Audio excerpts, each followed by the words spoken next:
But to the oil markets and that surprise release of oil, 60 million barrels of it from emergency stockpiles, half of that coming from our own Strategic Petroleum Reserve, and people affiliated with the administration saying that the talks about an oil release like this, again, 60 million barrels, has been going on for some time, even before the recent OPEC meeting, and it's meant to offset the disruption from Libya and, again, give some stability to this economy.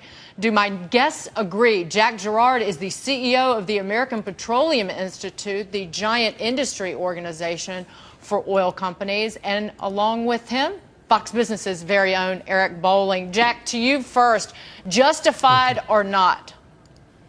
Well, I think it's unclear at this point. We just heard the news a few minutes ago, just like you did.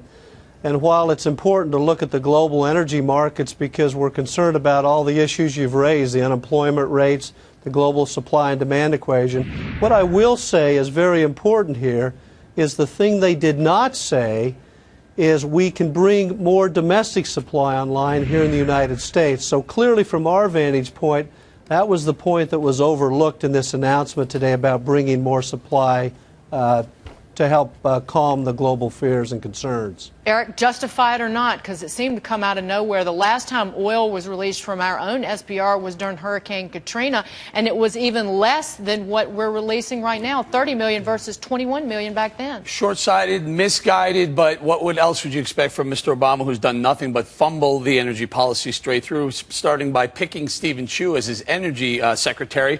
These guys have no idea what's going on. This is an energy supply that's meant to be in place in the event of massive disruption in oil. There is no massive disruption in oil. We're producing more oil today than we were before Libya started. There's 140 million barrels that has come off because of Libya. And do you whoa, time out.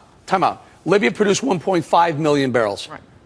Saudi Arabia has already made up more than that 1.5 million barrels that Libya is off that Libya had to be pulled off the market. There's more oil being produced today than prior to any conflict in Libya. So don't tell me it's a supply disruption. Katrina was a supply disruption. Gulf War could have been and started to be a massive supply disruption. Those are why you have the SPR, not because Mr. Obama wants to bring an already falling price for oil a little bit lower during an election cycle. Jack, do you believe this was then politically motivated? And it's a way to, and it's clearly bringing down the price of crude oil. If you want to look at, if we can look at it right now, it's at $91 a barrel. Do you believe this was politically motivated to show up when people fill up their cars in the coming weeks? Well, I think the real challenge, the issue here is it's clearly ill-timed. It doesn't make a lot of sense. The price of crude has been coming down over time.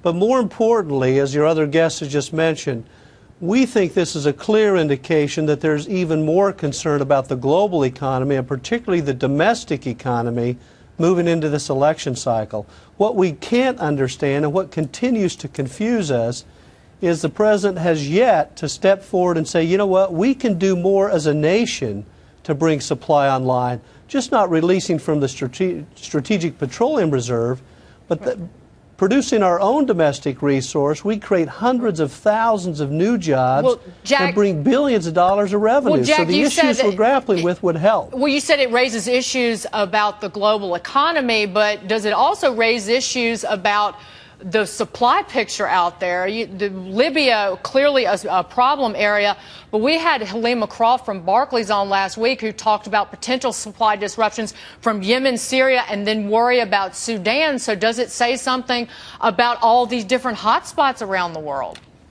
Well, I think and again, to us it's confusing because what it says as we look at the different hotspots around the world, what the president has failed to do is to focus on U.S. production. He refuses to allow U.S. production to go forward. He's been to Brazil. He's encouraged them to produce and promised to import it. He's called on the Saudis to produce more to help in this global context. But he fails to look at the U.S. opportunities, which are job creators and revenue creators at a time we need both. It doesn't make sense. It's not an energy policy. It's a reaction to current challenges. Jack, thank you for being here. I'm going to say thanks to you first, CEO of the American Petroleum Institute. Eric, don't you go anywhere because I want to get your reaction.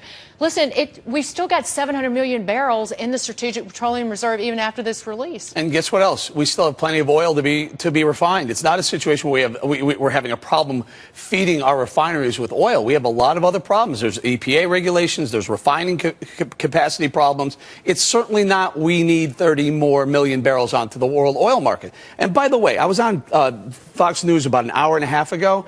It was $89 a barrel, and I said, mark this price. I guarantee it's going to be higher a month from now, because all this does, it puts a Band-Aid on a hemorrhage. Right. We still have a problem with foreign oil. We want to get off foreign oil, not all oil, just foreign oil. We still have that issue. Yemen, Bahrain, Libya. Those are problems, but it shouldn't be, because we have enough oil right here in America. We don't need that I know, oil. but the foreign U.S., that oil discussion about where we get our supplies from, in the grand scheme of things, because the world market is where oil is priced. So how is this going to affect the world market? Well, how is this going to affect the world market a month from now when there's 30 million barrels? By the way, we use 20 million barrels a day. So how is this going to affect the world oil market? It's not. It's clearly, it's about a day and a half of what we're releasing here in the U.S. It's about a day and a half of what we use every.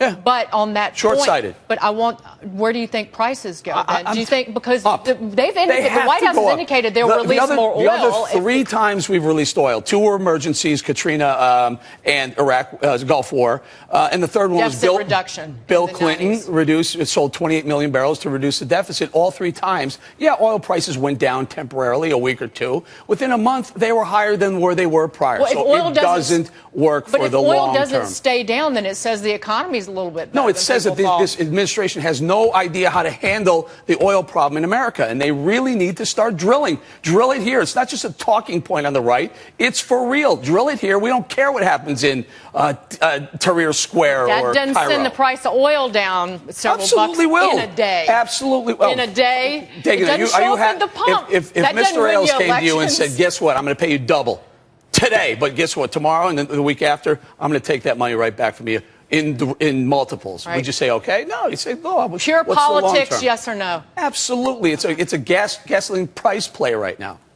Short term. Eric Bolling, follow the money. Follow Eric Bolling Monday, Tuesday, Wednesday, and Friday at 10 p.m. Eastern on the Fox Business Network.